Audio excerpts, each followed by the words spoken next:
तरह से, ठीक है।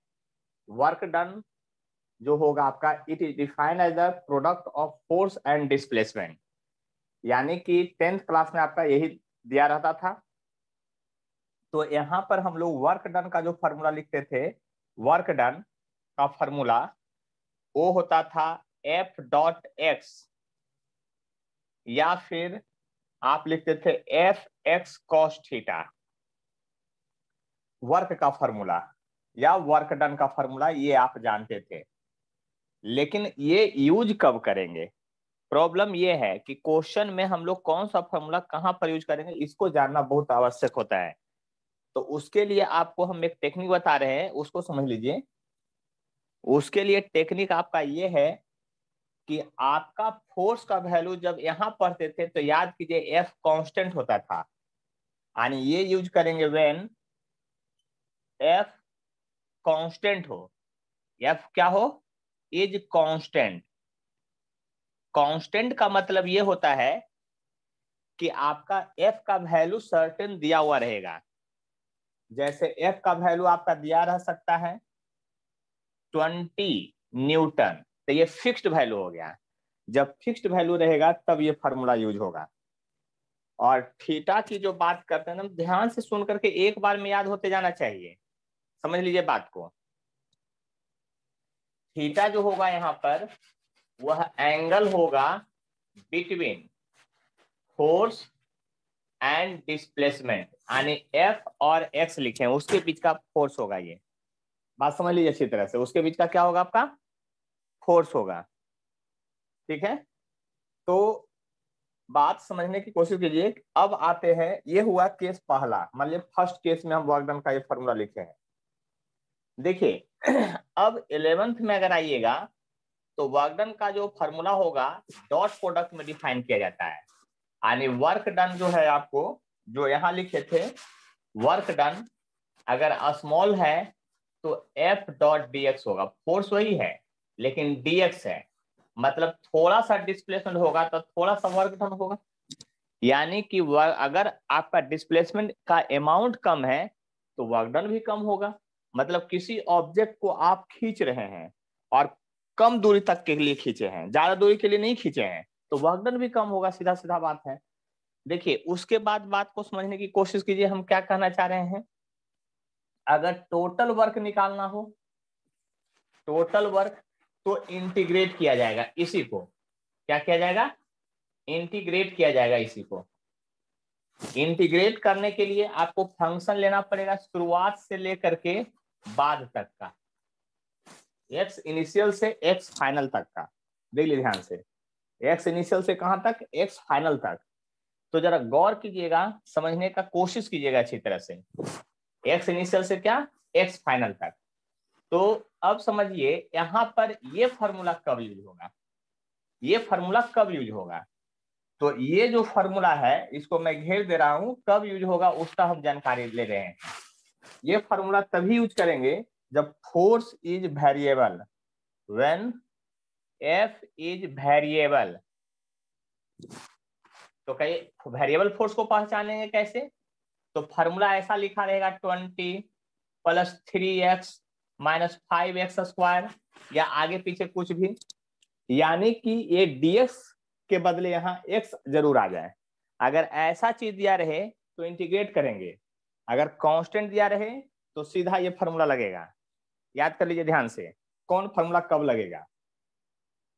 उसी तरह से यहां पर जब डॉट प्रोडक्ट की बात कीजिएगा, है ना, वर्क डन का और भी कंडीशन होगा। डॉट प्रोडक्ट की अगर बात कीजिएगा वर्क डन, तो डी डब्ल्यू जो वर्क डन होगा टोटल वो होगा एफ डॉट एक्स, और इसको अगर तोड़ दीजिएगा तो वर्क का जो फॉर्मूला हो जाएगा आपका एफ, या ऐसा लिख सकते हैं इसको वेक्टर फॉर्म में ऐसा रहेगा, या सम टाइम आपको रहेगा ऐसा, डॉट प्रोडक्ट यहाँ लिखा हुआ है, और x2 मतलब फाइनल और x1 मतलब इनिशियल का। तो ये दोनों फार्मूला कब यूज होगा, इसकी बात करते हैं। ये दोनों फार्मूला कब यूज होगा, यानी ये फार्मूला का बात कब करेंगे, when force is in a vector form या coordinate form. When force F is in vector form या कोऑर्डिनेट का फॉर्म में रहे, तो वेक्टर फॉर्म में कैसा दिखता है फोर्स, तो लिखा रहेगा 2i प्लस 3j समथिंग इस तरह से -4k। अगर ऐसा लिखा रहे तो समझ लीजिए कि आपको क्या करना है, आपको प्रोडक्ट करना है, जो आपको क्या करना है वो समझ लीजिए इस तरह से। यानी 3 कंडीशन है, पहला कांस्टेंट, दूसरा वेरिएबल, तीसरा डॉट प्रोडक्ट, और चौथा एक ग्राफ का होगा। तो इसको स्क्रीनशॉट लीजिए, बाद में उतार लीजिएगा, तो फिर आपका हम ग्राफ वाला भी बात कर लेते हैं कि कैसे कैसे काम होगा जो, ठीक है। चलिए तो इसको मिटा रहे हैं।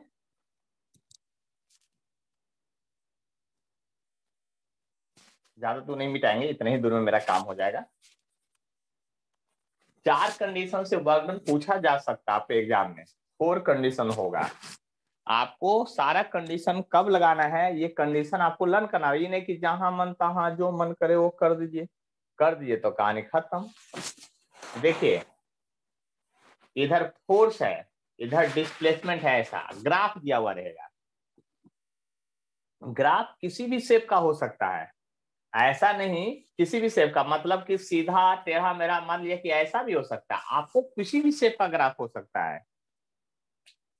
और जब ग्राफ दिया रहेगा तो वर्क डन बराबर होगा area of F force x displacement graph. Area इसका निकालना है, किधर निकालना है एरिया, तो वेरिएबल टर्म है जो एक्स है, मतलब ये वाला एरिया निकालना है, ऐसे ये पूरा एरिया निकालना है, ये एरिया आप निकालेंगे, ये पूरा एरिया इधर, इसका वर्क डन होगा। लेकिन हाँ एक बात समझ लिया, आपके सिलेबस में वही एरिया निकालने के लिए दिया जाएगा जो एरिया का फॉर्मूला 10वां क्लास तक में फॉर्मूला हम पढ़े हैं। कभी ट्रेपेजियम बनल रहेगा, कभी पैरेललोग्राम बनल रहेगा, कभी स्क्वायर रहेगा, कभी रेक्टेंगल रहेगा, है ना। लेकिन ये बात समझ लीजिएगा अच्छी तरह से, 100% समझ लीजिए बात को, है ना। तो इसके बाद अब क्वेश्चन की बारी है, तो आप लोग एससी वर्मा निकालिएगा, है ना, उसी से क्वेश्चन बताएंगे हर हाल में, है ना। तो एससी वर्मा बुक में पेज नंबर 121 में आ जाइए, सॉरी 133 में, 32-33 में आ जाइएगा, 132 पेज नंबर में। और क्वेश्चन नंबर 6 और 8 बनाइए, फिर आगे बढ़ेंगे। 6 और 8 बनाना अभी तुरंत फास्ट में, 6 नंबर और 8 नंबर, उसके बाद आपसे हम बात करेंगे। बना करके भेजिए व्हाट्सएप पर, हम चेक करेंगे। देखिए 6 नंबर क्वेश्चन जो है वो आपको देखने से पता चल रहा है कि वेक्टर फॉर्म में दिया हुआ है। जब वेक्टर फॉर्म में दिया हुआ है तो आप क्या कीजिए, सबसे पहले डिस्प्लेसमेंट निकालिए, R2 वेक्टर पहले ऊपर लिखिए, है ना, और R1 वेक्टर नीचे लिखिए। तो देखिए R2 वेक्टर जो है आपका 3i + 2j है, 3i + 2j है, और R1 वेक्टर जो है 2i + 3j है, 2i + 3j है।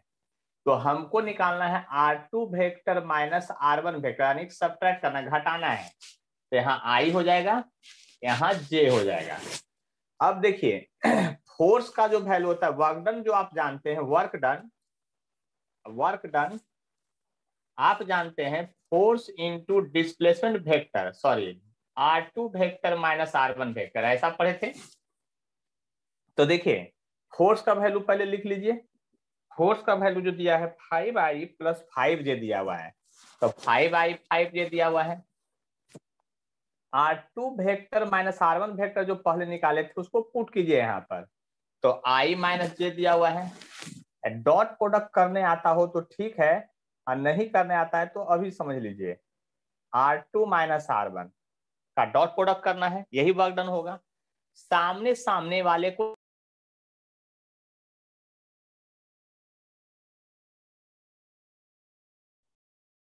देखिए हम बोल रहे थे कि सामने सामने का सिर्फ मल्टीप्लाई होता है, तो यहाँ 5 इंटू -1 तो -5 हो जाएगा, यानी 0। यानी इस क्वेश्चन का आंसर क्या होगा, वर्क डन आपका 0 होगा। देखिए 8वां नंबर जो क्वेश्चन बोले थे, अगर उस क्वेश्चन को ध्यान से समझिएगा तो क्या होगा। तो उस क्वेश्चन को अगर ध्यान से समझते हैं 8वां नंबर में, तो देखिए 8वां नंबर में जो फोर्स दिया हुआ है ना, वो F इक्वल टू दिया हुआ है A प्लस BX है। देखिए फंक्शन में फोर्स दिया हुआ है, जब फंक्शन में दिया रहेगा तो आपको इंटीग्रेट वाला फॉर्मूला लगेगा, वो आपको लर्न करके रखना था। तो वर्क डन में इंटीग्रेट करेंगे, अब क्या लिखेंगे, F डॉट DX का इंटीग्रेशन होगा ऐसे। और जब इंटीग्रेशन करने की बारी आएगा तो इंटीग्रेशन करना पड़ेगा, A प्लस BX है और इंटू DX है। लिमिट क्वेश्चन के अंदर ही दिया हुआ है, देख लीजिए। कहता है 0 से D करना है, कहां से, 0 से D करना है। अब इसको इंटीग्रेट कीजिए तो A इंटू DX होगा, 0 से D होगा, प्लस इंटीग्रेट कीजिए BX इंटू DX होगा, 0 से D होगा।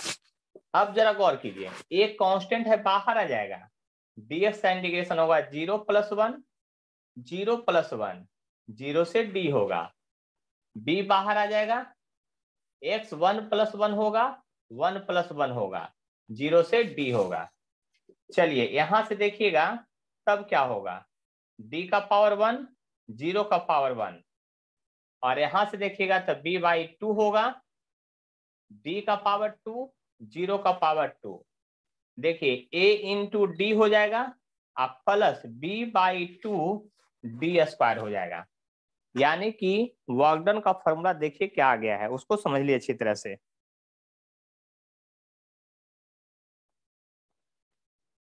एनर्जी, एनर्जी का डिफिनेशन हम लोग बचपन से पढ़ते आए हैं, capacity to do work, capacity to do work, है ना। यानी कि एनर्जी का मतलब सीधा सीधा हुआ काम करने की क्षमता, है ना।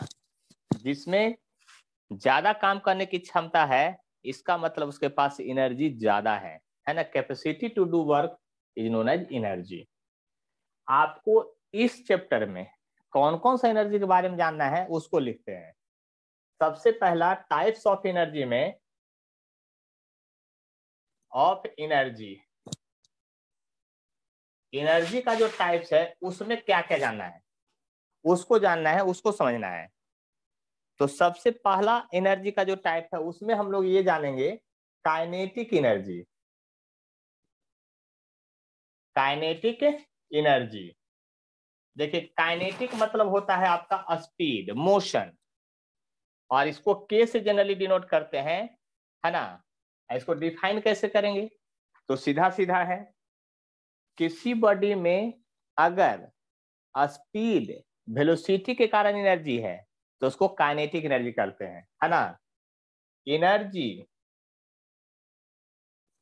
Due to motion of body.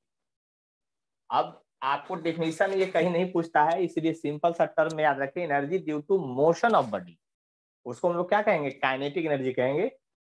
दूसरा पोटेंशियल एनर्जी, पोटेंशियल एनर्जी, इसको यू से डिनोट करते हैं, और ये होगा energy due to position of body. इसको भी समझेंगे, डिफरेंट डिफरेंट पोजीशन के कारण कैसे एनर्जी होगा उसकी बात करते हैं, ठीक है। देखिए अब काइनेटिक एनर्जी का फॉर्मूला क्या होता है, पोटेंशियल एनर्जी का फॉर्मूला क्या होता है उसको देखते हैं, ठीक है। तो काइनेटिक एनर्जी का फॉर्मूला यही लिख देते हैं, है ना, ½ mv², सब लोग जानते हैं इसलिए इसको ज्यादा एक्सप्लेन करने की जरूरत नहीं है। यहां पर आपको जो पढ़ना है पोटेंशियल एनर्जी, वो सिर्फ और सिर्फ अर्थ के चलते पढ़ना है, वो भी नजदीक में, बहुत दूर नहीं, वो भी कहा, नजदीक में अर्थ के सरफेस के आसपास पढ़ना है। यहाँ पर इस टॉपिक में लिमिटेड जानना है ना। तो यहाँ पर है potential energy of a body near, नजदीक में अर्थ सरफेस। यू का जो फॉर्मूला होता है प्लस माइनस mgh होता है, याद कर लीजिएगा। क्या होता है? प्लस माइनस mgh होता है। आप प्लस माइनस का मतलब समझते हैं हम लोग ध्यान से। प्लस माइनस का मतलब यही है, कंडीशन है यहाँ पर। पहले तो आपको पता है m होगा मास ऑफ ऑब्जेक्ट होगा, चाहे आपका काइनेटिक एनर्जी में चाहे जो हो। g का मान आपको 9.8 मीटर पर सेकंड स्क्वायर लेना है, लेकिन जनरली हम 10 मीटर पर सेकंड स्क्वायर से क्वेश्चन बनाते हैं। और h है चेंज इन हाइट, हाइट नहीं है, चेंज इन हाइट है।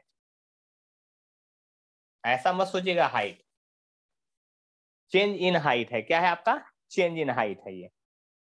अब देखिए कंडीशन पहला, व्हेन वी गो अप, जब ऊपर जाएंगे तो पोटेंशियल एनर्जी बढ़ेगा, इसलिए प्लस mgh फॉर्मूला में यूज होगा। आपको क्वेश्चन पढ़ने के बाद ये पता चले कि लगता है कि ऑब्जेक्ट का हाइट इंक्रीज कर रहा है 10 मीटर से, तो 10 मीटर चेंज इन हाइट हुआ, वहां प्लस mgh होगा। व्हेन वी गो डाउन, जब हम लोग नीचे जाएंगे तो u बराबर होगा माइनस mgh। क्या होगा?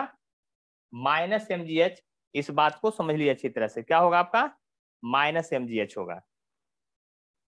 किन्हीं को कोई कष्ट है तब कि यहाँ पर जो पोटेंशियल एनर्जी जो है ना, ये पोटेंशियल एनर्जी जो है यहाँ पर, वो एकदम अर्थ सरफेस के नजदीक की बात कर रहे हैं। मतलब 10 मीटर, 50 मीटर, 100 मीटर, 200 मीटर, इससे ज्यादा चेंज की बात नहीं कर रहे हैं।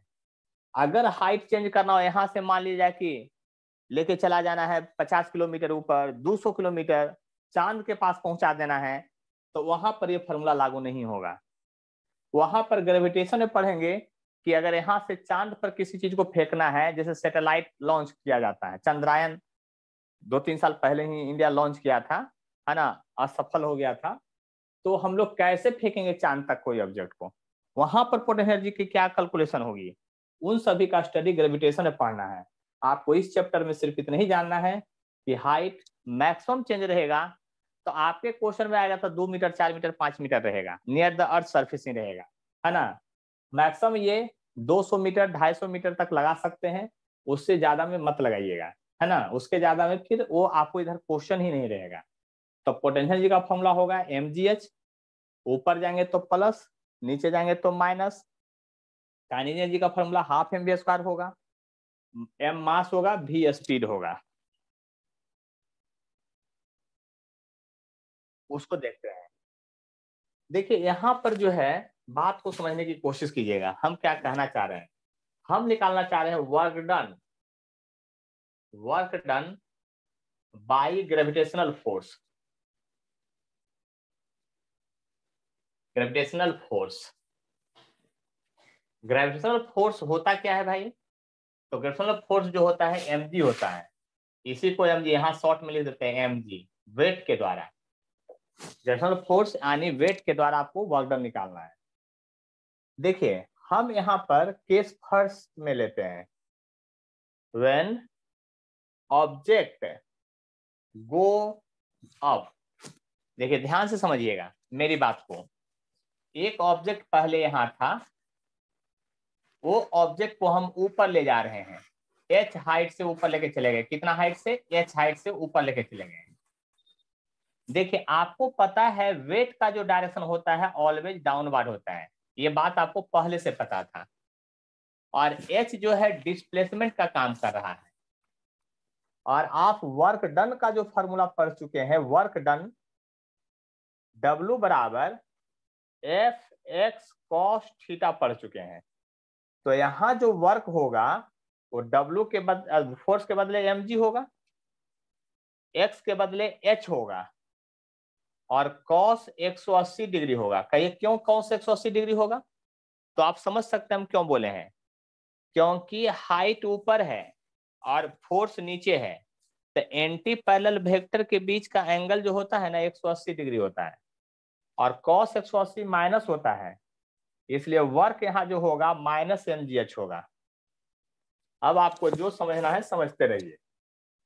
केस सेकंड में when object go down, when object go down, नीचे जा रहा है, देखिए यहां से ऑब्जेक्ट था वो नीचे चला गया, यहां तक चला गया, मतलब यहां से जो x है वो h डाउनवर्ड है और mg तो हमेशा डाउनवर्ड होता है, इसलिए वर्क डन का फॉर्मूला लिखेगा mg h और cos 0 डिग्री।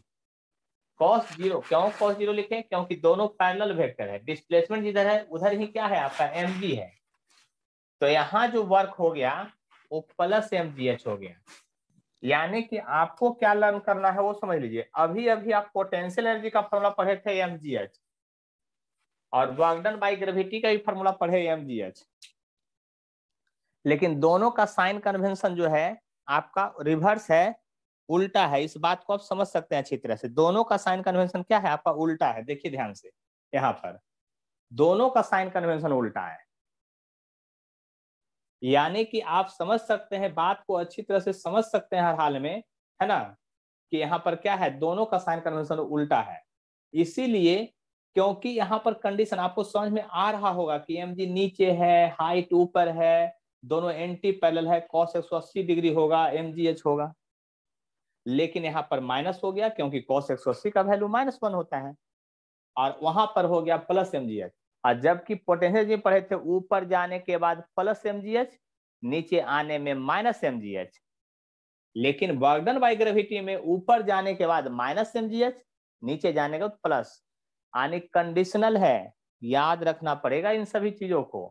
क्वेश्चन बनाने के पहले यहाँ मत ये सोचिएगा, यहाँ देखिए फार्मूला ज्यादा नहीं है, लेकिन ये मत सोचिएगा कि क्वेश्चन बनाते बनाते फार्मूला याद हो जाएगा, तो आपसे बड़ा कोई बेवकूफ नहीं होगा। पहले सारा कंडीशन दिमाग में सेट होना चाहिए, तब क्वेश्चन पढ़िएगा, तब समझ में आएगा कि आखिर आपको क्या जरूरत है क्वेश्चन में, और नहीं तो एक भी क्वेश्चन नहीं बनेगा। अब आगे बढ़ते हैं। देखिए यहां पर एक रिलेशन है काइनेटिक एनर्जी और पोटेंशियल एनर्जी में, यानी relation between kinetic energy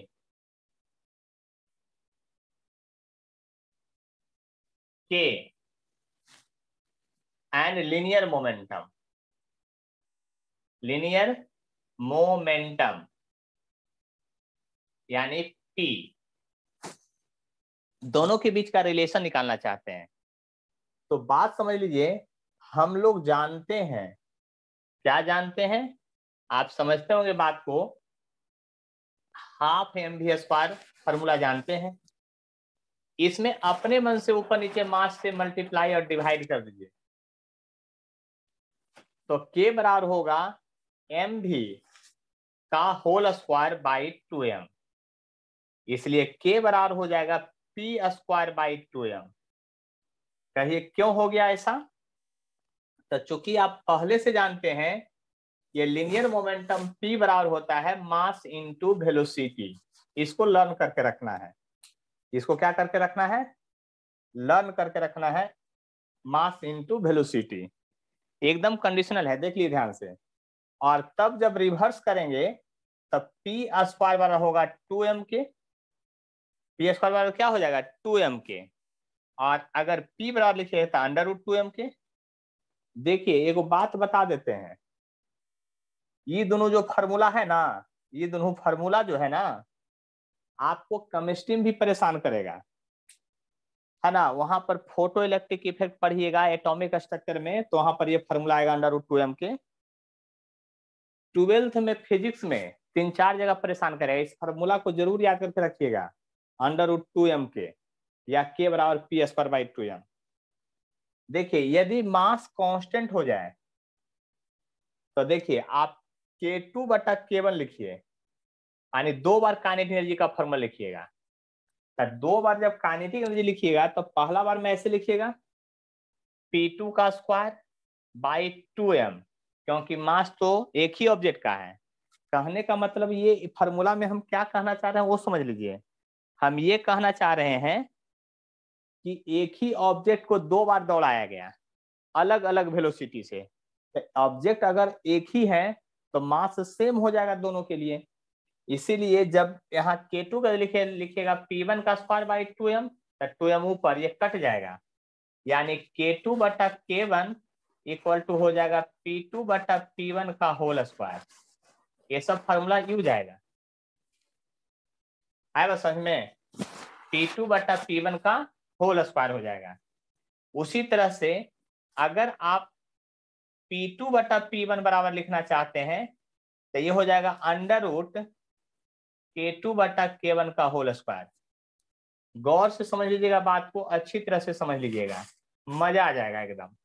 formula को अभी का अभी लर्न कर लेना है और स्क्रीनशॉट भी ले लेना है फास्ट में जल्दी से। इसके बाद इस पर क्वेश्चन दे रहे हैं, अभी खुद ही बता रहे हैं, ध्यान से देखिएगा। देखिए यहाँ क्वेश्चन है percentage in linear momentum is given by 20%।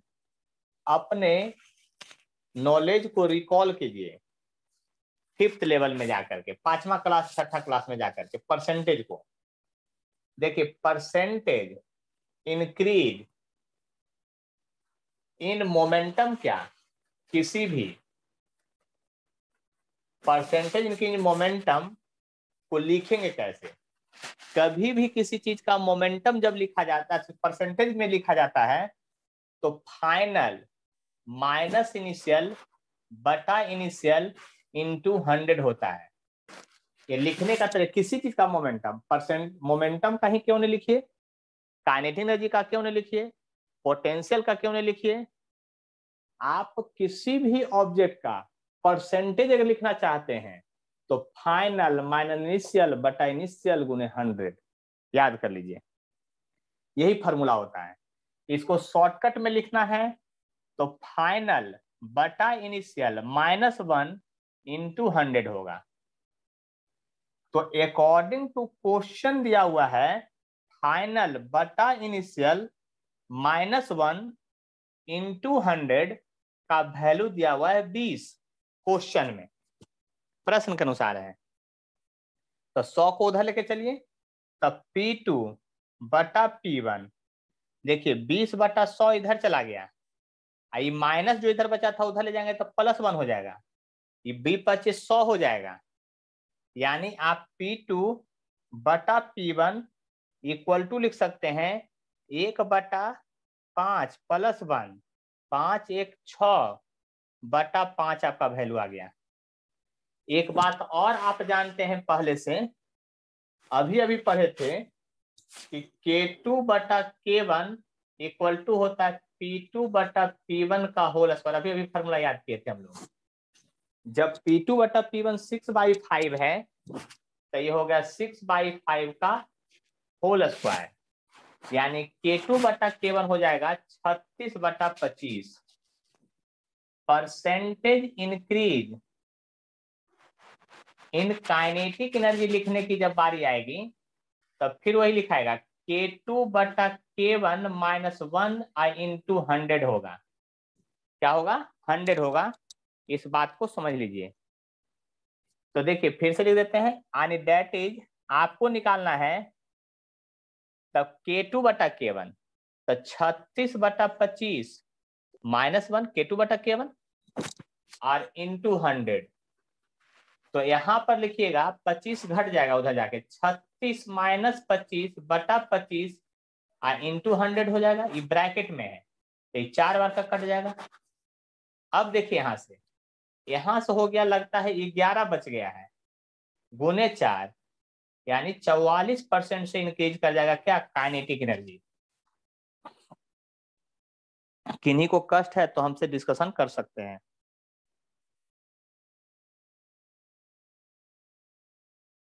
देखिए क्वेश्चन देख लीजिए, बहुत लोग भेजे हैं, सही भेजे हैं। 100% जिनका आंसर आया है वो सही है, जिनका 100% से दूसरा आंसर आया है वो गलत है।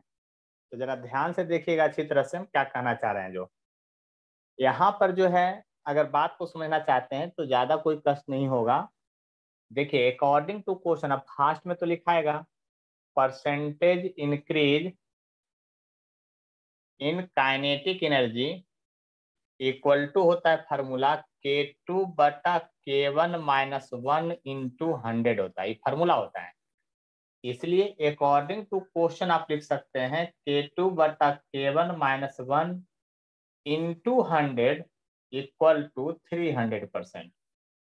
देखिए ये 3 हो जाएगा कट के, K2/K1 जो हो जाएगा 3, इधर जाके ये +1 यानी 4 हो जाएगा।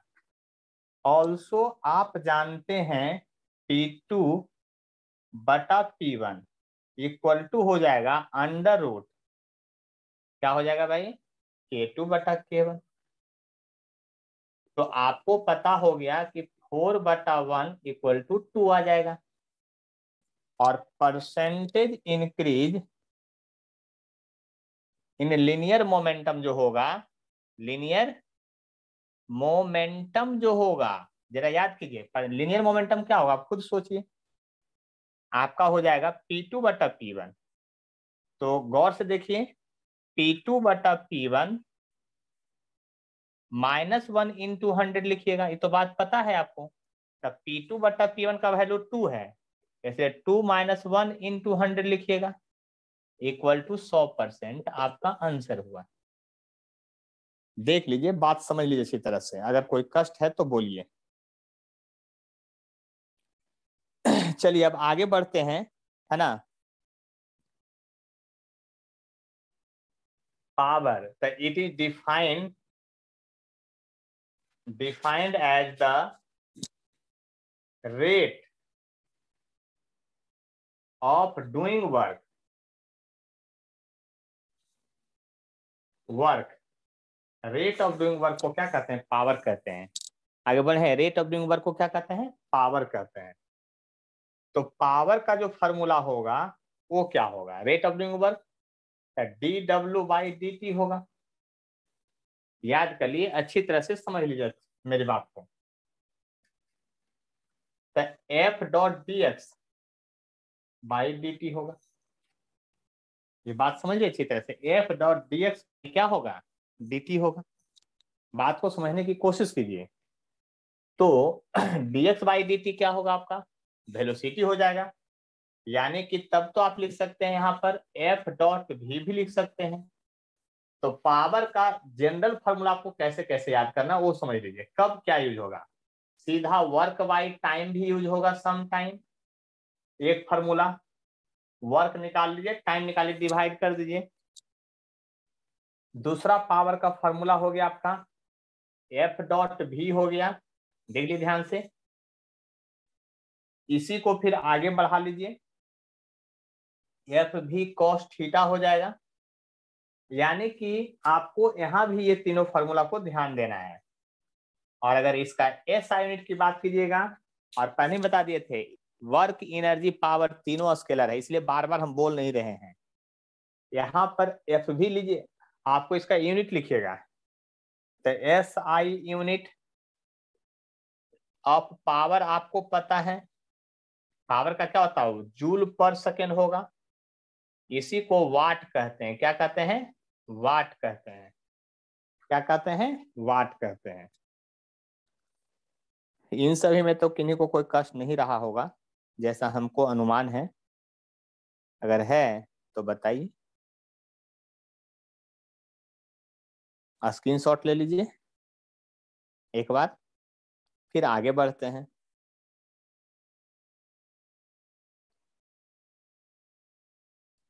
देखिए एक सबसे पहले conservation of energy principal,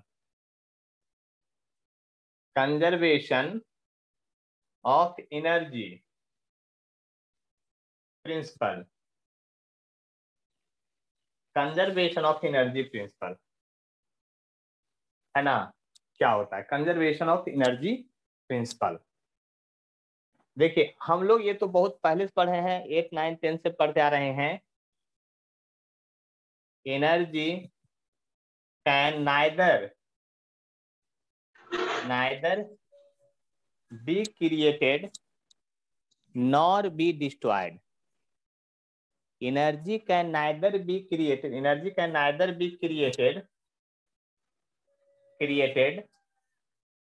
nor be destroyed, but it change from one form to another form. But it change from one form to another form. But it change from one form to another form. यानी कि energy को ना तो आप पैदा कर सकते हैं, ना बर्बाद कर सकते हैं, समाप्त कर सकते हैं, सिर्फ इसको एक रूप से दूसरे रूप में रूपांतरण कर सकते हैं और कुछ नहीं कर सकते हैं। ठीक है, तो एनर्जी कंजर्वेशन का ये प्रिंसिपल जो है क्वेश्चन में लगा करके बहुत सारा क्वेश्चन बनता है, लेकिन यहाँ भी क्वेश्चन का टाइप है, सब जगह ऐसा ही लगा दिए तो गड़बड़ न हो जाएगा। देखिए, एक होता है टोटल मैकेनिकल एनर्जी का कंजर्वेशन, है ना, conservation of total mechanical energy, conservation of total mechanical energy, ये लगाते हैं हम लोग कंजर्वेशन टोटल मैकेनिकल की। और कंजर्वेशन टोटल मैकेनिकल एनर्जी मतलब ये हुआ, पहले टोटल मैकेनिकल एनर्जी क्या है वो समझ लीजिए, तब ना कंजर्वेशन समझिएगा। देखिए, टोटल मैकेनिकल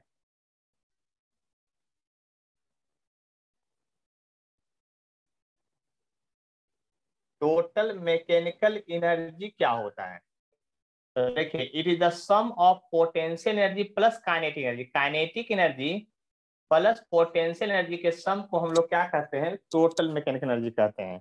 तो शॉर्ट में it is the sum of total mechanical energy में sum of kinetic energy plus potential energy होगा। क्या होगा, kinetic energy plus potential energy को सम को हम लोग क्या कहते हैं, टोटल मैकेनिकल एनर्जी कहते हैं। इस बात को समझ लिया अच्छी तरह से, ठीक है। अब देखिए, कंजर्वेशन टोटल मैकेनिकल एनर्जी क्या कहता है, कहता है टोटल मैकेनिकल एनर्जी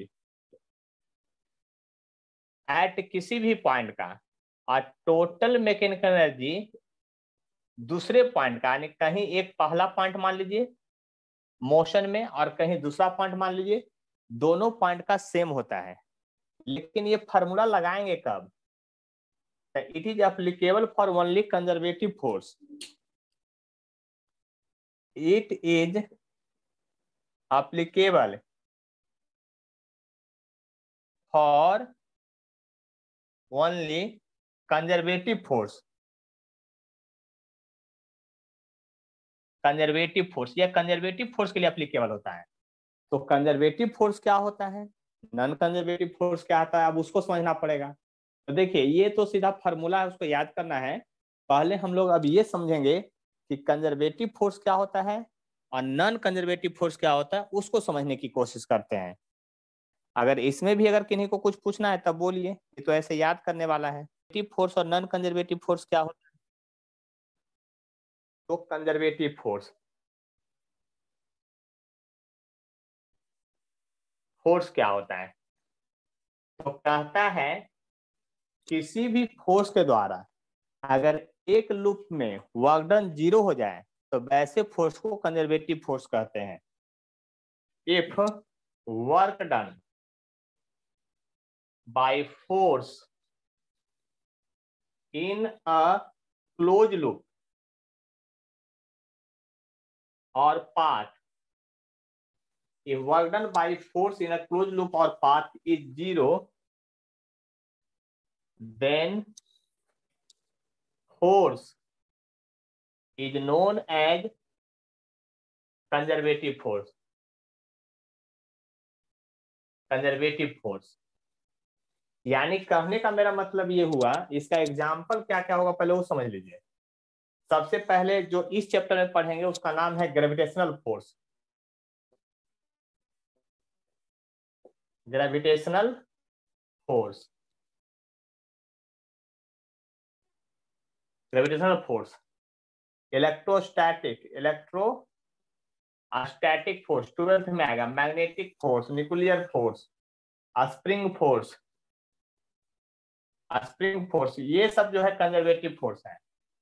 तो ग्रेविटेशन वाले से एग्जांपल आप समझ सकते हैं, जो ग्रेविटेशन वाला है ना उससे आप एग्जांपल समझ सकते हैं अच्छी तरह से हम क्या कहना चाह रहे हैं। जो देखिए, आप एक बात बताइए, ग्रेविटेशनल फोर्स जो होता है mg हमेशा वर्टिकली डाउनवर्ड होता है सब जगह, ये बात आपको पता है कि mg वर्टिकली डाउनवर्ड होता है। देखिए, आपका घर है, वो घर पर ऐसे सीढ़ी बना हुआ है, ये छत है, ठीक है। आप क्या कीजिए, एक ऑब्जेक्ट को यहां से उठाइए और उठा करके छत पर ले जाकर रख दीजिए, ठीक है। फिर कोई कहे तो छत से उठाइए, इधर से गए हैं देखिए ऐसे ले जा गए हैं, और फिर छत से उठा करके ऐसे ला करके यहां रख दीजिए। तो आप बताइए, ग्राउंड से लेकर के छत पर लेके गए ऑब्जेक्ट को, आप फिर छत पर से उठाकर फिर ग्राउंड पर लाके रख दिए, तो आपने काम कितना किया? यह कंसेप्ट आप 10th क्लास से पढ़ते आ रहे हैं, 9th क्लास से, कि जीरो किया। लेकिन जीरो किसके लिए किया? क्या आपने काम जीरो किया? ध्यान से सुनिएगा मेरी बात को, मेरी बात को ध्यान से समझिएगा। क्या आपने वर्क डन जीरो किया?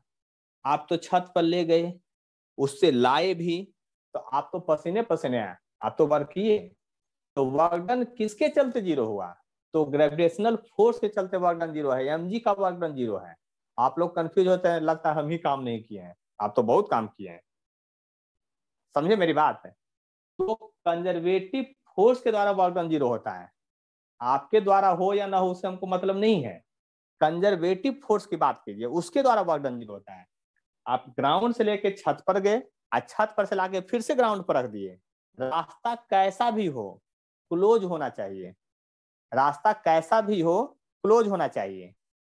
तो आपका वहां पर क्या कहलाएगा? ये कंजर्वेटिव फोर्स कहलाएगा। क्या कहलाएगा? ये कंजर्वेटिव फोर्स कहलाएगा। इस बात को ध्यान से समझ लीजिए अच्छी तरह से। अब दूसरा होगा non conservative force. Non conservative, non conservative force. तो नॉन कंजर्वेटिव फोर्स क्या होगा? तो इसका उल्टा होगा, if work done by force, if work done by force in closed loop या path is not zero, then force is known as, then force is known as क्या? then force is known as non conservative force, non conservative, non conservative force। Actually इसके द्वारा work done negative होगा, लिख सकते हैं work done bye non conservative force is negative, यानी कि work done is क्या होगा? निगेटिव होगा। इसके द्वारा, नॉन कंजर्वेटिव के द्वारा। इसका एग्जांपल क्या होगा? तो सबसे पहले फ्रिक्शन फोर्स जो पढ़े थे वो हमेशा वर्क डन को निगेटिव करवाएगा। एग्जाम्पल फिर अभी देखेंगे सबको क्वेश्चन में, बाकी और बात समझने की कोशिश करेंगे। यानी सारा क्या होगा? आपका निगेटिव ही होगा हर हाल में। ड्रैग फोर्स, ये ड्रैग फोर्स क्या है? तो जो अपोजिंग फोर्स है, रेजिस्टेंस फोर्स, इसको रेसिस्टिव फोर्स कहते हैं।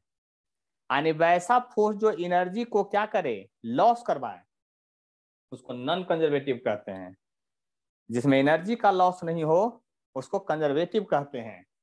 तो टोटल मैकेनिकल एनर्जी का जो कंजर्वेशन लगेगा ना, सिर्फ कंजर्वेटिव फोर्स में लगेगा। यही बात बता रहे थे। देख लीजिए, ध्यान से समझ लीजिए मेरी बातों को अच्छी तरह से। अगर कोई डाउट है तो आप पूछ सकते हैं, बोलिए। किन्हीं को कोई डाउट है तो पूछ सकते हैं, या कोई चीज डिस्कशन करना हो तो भी पूछ सकते हैं।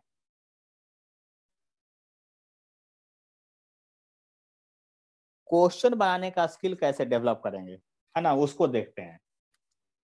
तो सबसे पहला कंसेप्ट में ये है ऑन स्मूथ। देखिए हम टॉपिक लिख रहे हैं, इसी तरह से क्वेश्चन रहेगा, क्वेश्चन पढ़ के पकड़ना पड़ेगा। ऑन स्मूथ हॉरिजॉन्टल रोड पर क्या करेंगे। अब स्मूथ हॉरिजॉन्टल प्लेन रहे, रोड रहे, जो भी रहे, है ना, उस पर क्या करेंगे। तो देखिए अगर कोई ऑब्जेक्ट रखा हुआ है, इस पर एक्सटर्नल कोई फोर्स लग रहा है, एक्सटर्नल फोर्स है, तो ये आगे बढ़ेगा। तो देखिए we know that according to NCERT, हम लोग जानते हैं, क्या जानते हैं, we square you square 2ax जानते हैं फॉर्मूला, मल्टीप्लाई बोथ साइड, दोनों तरफ से, बोथ साइड बाई m/2 से डिवाइड कर दिए दोनों, m/2 लिखा हुआ है, m/2, तो mv square by 2 mu square by 2 plus m/2 into 2ax। गौर से देखिए, बात को समझने की कोशिश कीजिए। Kinetic energy final, kinetic energy initial equal to कर देते हैं, है ना, और यहां पर हो जाएगा कट करके फोर्स इंटू डिस्टेंस। तो ये तो वर्क डन हो गया। तो आप लिख सकते हैं यहां पर क्या, वर्क डन जो होगा चेंज इन काइनेटिक एनर्जी के बराबर होगा। और ये कब लगेगा, स्मूथ हॉरिजॉन्टल सरफेस रहेगा तभी ये फार्मूला लगेगा। ये भी वर्क एनर्जी पावर का तो एक थ्योरम है, यानी वर्क एनर्जी पावर का ये भी एक थ्योरम है। देखिए आप लोग क्या करते हैं, रट लेते हैं फार्मूला, कहाँ लगाना है यही भूल जाते हैं, कंफ्यूजन रहता है, अरे बाप रे कई गो फार्मूला पढ़ लिए हैं। ये फार्मूला कब लगेगा, change in kinetic energy equal to work done का थ्योरम कब लगेगा, ऑन स्मूथ हॉरिजॉन्टल रोड। अब इसमें भी कैटेगरी है, इसमें भी कैटेगरी है। क्या कैटेगरी है भाई, f.dx का इंटीग्रेशन इनिशियल से लेकर के फाइनल तक होगा, और होगा के फाइनल माइनस के initial, change in kinetic energy. ये फार्मूला कब लगेगा, यानी चेंज इन काइनेटिक एनर्जी का, यानी फोर्स ये वेरिएबल होगा तब।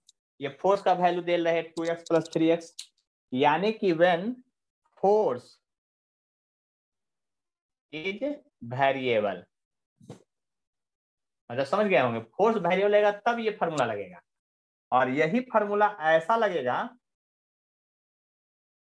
यानी कि समझ लीजिए वेरिएबल लगेगा तो सिंपल रहेगा, केवल वर्क डन यानी फोर्स इंटू डिस्टेंस करके निकालना हो तो कांस्टेंट फोर्स। ये फार्मूला कब लगा दीजिए, व्हेन फोर्स इज कांस्टेंट, यानी क्या, फोर्स इज कांस्टेंट, यानी कि व्हेन एफ इज कांस्टेंट। जब कांस्टेंट रहेगा तब ये लगाइएगा, अब वेरिएबल रहेगा तो वो वाला फार्मूला लगेगा। यानी कि क्लियरली सब कुछ याद करना पड़ेगा, कोई उपाय नहीं है। नहीं बिना लर्न किए हुए कैसे बनेगा कि कौन सा कंसेप्ट कहाँ यूज करना है, जो क्लियरली लर्न होना चाहिए, और तब मिक्स क्वेश्चन होगा एक क्वेश्चन में। अब वहां पर दिमाग लगाना है कि कैसे क्वेश्चन बनेगा। तो इसमें अगर किन्हीं को कष्ट है तो बोलिए, क्योंकि इसके बाद फिर अगला कंसेप्ट की बात करेंगे। देखिए अगला जो कंसेप्ट है,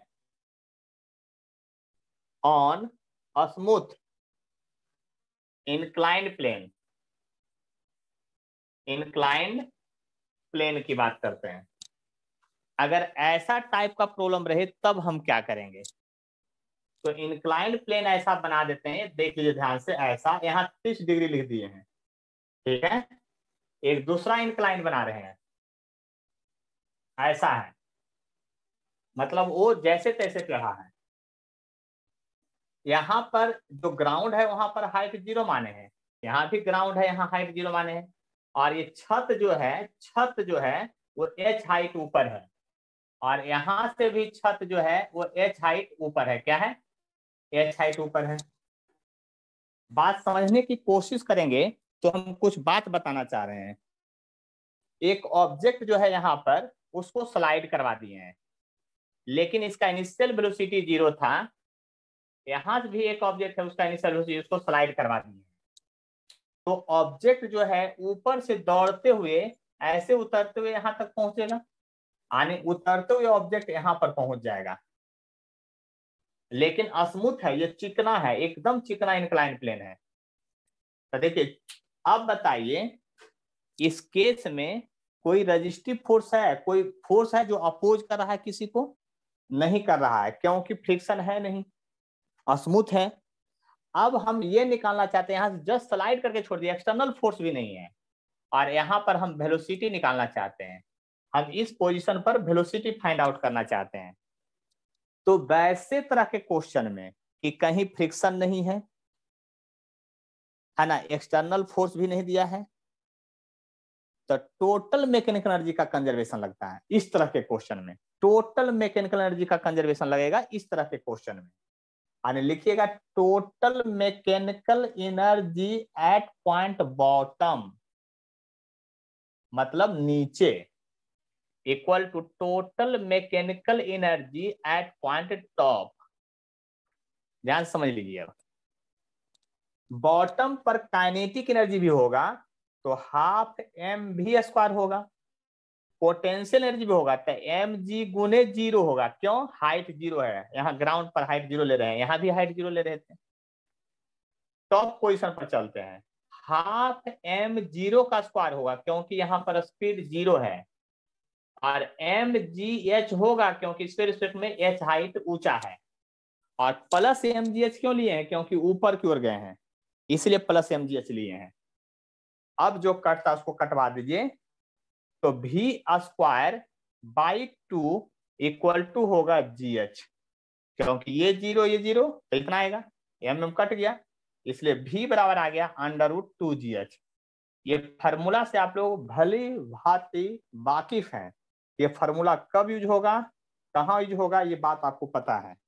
√2GH। देखिए यहाँ पर एंगल दिया था 30 डिग्री, उसका यूज नहीं किए हैं। 30 डिग्री एंगल दिया था, वो यूज नहीं हुआ है, बात को समझिए, यूज नहीं हुआ है, नहीं हुआ है। यानी कि सीधा इंक्लाइन रहे, टेढ़ा मेढ़ा इंक्लाइन रहे, डरना नहीं है, डर गए तो कहानी खत्म। स्मूथ इंक्लाइन होना चाहिए, टोटल मैकेनिकल एनर्जी का कंजर्वेशन लगेगा, √2GH आ जाएगा। देख लीजिए, बात समझ लीजिए अच्छी तरह से, देख लीजिए, समझ लीजिए। अगर कुछ पूछना हो तो पूछ सकते हैं, हम टेंशन नहीं देने वाले हैं। देख लीजिए, बात समझ लीजिए अच्छी तरह से, स्क्रीनशॉट ले लीजिए, जो करना है कर लीजिए, लेकिन पूछ लीजिए। देखिए इस तरह के क्वेश्चन में लगा के, तो वेलोसिटी क्या हो गया √2GH। फार्मूला भी याद कर लीजिए, कंडीशन पहले याद करना पड़ेगा वर्क बाय एनर्जी में, कंडीशन, और अगले क्लास में वर्क बाय एनर्जी समाप्त भी हो जाएगा।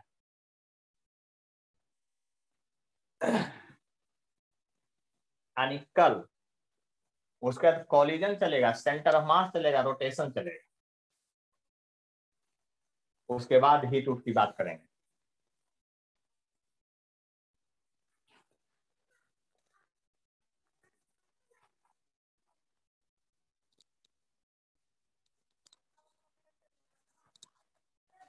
देखिए बात को अगर समझने की कोशिश करते हैं तो बहुत ज्यादा यहाँ कुछ नहीं होगा।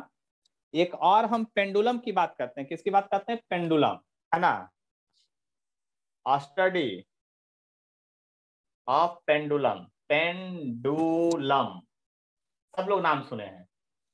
देखिए पेंडुलम की बात करते हैं, ध्यान से समझिए, ये सब वैल्यू को याद करना ही पड़ेगा, कोई उपाय नहीं है। इसी तरह से ऑसिलेट करता है पेंडुलम, ये बात आपको पता है ना, इस तरह से आगे पीछे आगे पीछे। अब यहाँ पर क्वेश्चन क्या पूछ रहा है कि एल जो है आपका लेंथ ऑफ पेंडुलम है, लेंथ ऑफ पेंडुलम है, पेंडुलम है, ठीक है, लेंथ ऑफ क्या है? पेंडुलम है। एम जो है मास ऑफ बॉब है, BOB बॉब, इसको कहते हैं बॉब। ये है एंगुलर डिस्प्लेसमेंट है, थीटा जो है एंगुलर,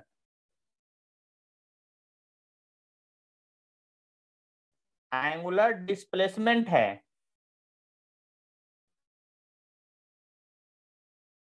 टर्म वर्टिकल है, टर्म वर्टिकल है। देखिए अब एक बात समझ लीजिए, यहां पर से हम रिलीज किए हैं, ये रिलीज पॉइंट है, तो यहाँ इनिशियल वेलोसिटी 0 है। आप बताइए, आप खुद सोचिए, एगो धागा में आलू बांध दीजिए और उसको ऐसे खींच करके छोड़ दीजिए, तो यहाँ पर कुछ आएगा, यहाँ पर कुछ वेलोसिटी यहाँ पर होगा कि नहीं आपका? यही वेलोसिटी हमको निकालना है, यही वेलोसिटी हमको निकालना है, याद कर लीजिए, यही वेलोसिटी हमको निकालना है। इस बात को समझ लीजिए, ये थीटा है। तो देखिए सबसे पहले तो हम ये मानेंगे, यहाँ पर आराम से एकदम ऐसे हॉरिजॉन्टल लाइन खींचेंगे, लिखेंगे कि हाइट तुम्हारा 0 है। इसके बाद लिखेंगे अच्छा तुम इतना हाइट से गिर रहा है, यहाँ पर हाइट है, तो इसको मान लेंगे कि तुम h हाइट से गिर रहा है, और फिर लगा देंगे वही टोटल मैकेनिकल एनर्जी, मीन मतलब मध्य, और टोटल मैकेनिकल एनर्जी मतलब एक्सट्रीम, मतलब इसको कहते हैं एक्सट्रीम पॉइंट। सर्कुलर मोशन में पढ़ा चुके हैं, ये एक्सट्रीम पॉइंट है, ये मीन पोजीशन है। अब सर्कुलर मोशन का यूज करेंगे वर्क ऑफ एनर्जी में अगले क्लास में, दनादन एकदम, इसलिए सारा फॉर्मूला याद करके रखना है। तो मीन पोजीशन पर हाइट 0 लिया गया है, तो mg गुने 0 प्लस हाफ mv²। यहाँ पर पोटेंशियल है mgh, लेकिन काइनेटिक 0 है, हाफ m0 का स्क्वायर है। देख लीजिए ध्यान से, समझ लीजिए बात को, ज्यादा कुछ भारी नहीं है। तो यहां से v बराबर फिर से गुना भाग कीजिएगा तो √2gh आ जाएगा। देख लीजिए, यानी कब कहां फॉर्मूला लगाएं सोच लीजिए। यानी कि आपको कोई पूछे कि एक धागा को यहां से जब ऊपर उठाए तो 10 सेंटीमीटर ऊपर हो गया और रिलीज कर दिए, तो यहां पर आके इनर्शिया आपका वेलोसिटी क्या होगा? यह क्वेश्चन नीट 2017 में पूछ चुका है, याद कर लीजिएगा। क्वेश्चन ऐसे पूछेगा आपको, तो समझ लीजिए कैसे होगा। यानी कि आपको फॉर्मूला याद रखना है, लेकिन एक बात और समझ लीजिए अच्छी तरह से, फॉर्मूला तो याद करना ही है, इसके बाद देखिए आपसे पूछेगा कि से लीजिएगा, तो हाइट का भी वैल्यू नहीं देगा, तो हाइट अपने मन से निकालना है। देखिए कैसे निकालेंगे अपने मन से, वो बात ध्यान से समझिएगा। यहां से पैरेलली ऐसे कर देंगे तो ये भी हाइट h हो जाएगा। अब देखिए ये लेंथ l है, तो l cos थीटा यहां से लेके यहां तक का हाइट होगा। देख लीजिए ध्यान से, क्यों? क्योंकि जिधर से एंगल सट गया उधर कौन सा कंपोनेंट? Cos component. तो ये दूरी हो गया आपका l cos थीटा। तो हाइट यानी चेंज इन हाइट जब निकालिएगा, change in height of bob, h बराबर लिखिएगा तो क्या लिखिएगा? तो देखिए यहां बॉब आया और इनिशियल में इस पोजीशन पर था, हाइट में तो यही पोजीशन पर था, तो ये यहां से यहां तक का दूरी l है, और माइनस यहां से यहां तक का दूरी l है, यहां से यहां तक का दूरी l cos थीटा है, क्योंकि इसका कॉमन इधर गया था। तो ये हाइट जो होगा उसमें से उसको घटाइएगा, तो l cos थीटा घटा दीजिएगा, तो हाइट का फॉर्मूला आएगा l 1 - cos थीटा। अब एंगल के टर्म में अगर वेलोसिटी बॉटम पर निकालना है तो √2gh होगा ही, √2gh होगा ही, लेकिन 1 - cos थीटा होगा। यानी कि फॉर्मूला याद रखिएगा, डायरेक्ट एकदम, छोड़िएगा नहीं, भूलिएगा नहीं, इसको हर हाल में याद रखिएगा, क्वेश्चन डायरेक्ट बन जाएगा। यानी कि समझ रहे हैं कंजर्वेशन ऑफ एनर्जी से कितने सारे क्वेश्चन बना सकते हैं। बहुत सारा टाइप अभी बाकी है, लेकिन आप लोग का टाइम भी लगता हो रहा है ना, आप लोग का दिमाग थोड़ा इधर उधर भाग रहा होगा, इसलिए आज का क्लास यहीं पर एंड होता है। अगले क्लास में क्वेश्चन बनाना है 1 से लेके 30 तक, SC वर्मा का, सब लोग बना के रखिएगा, डाउट पूछिएगा, और ध्यान समझ लीजिए एकदम पहले थ्योरी याद करके, उसके बिना नहीं। अब अगर इसके बाद भी किन्हीं को कोई डाउट पूछना है तब पूछ सकते हैं पर्सनली।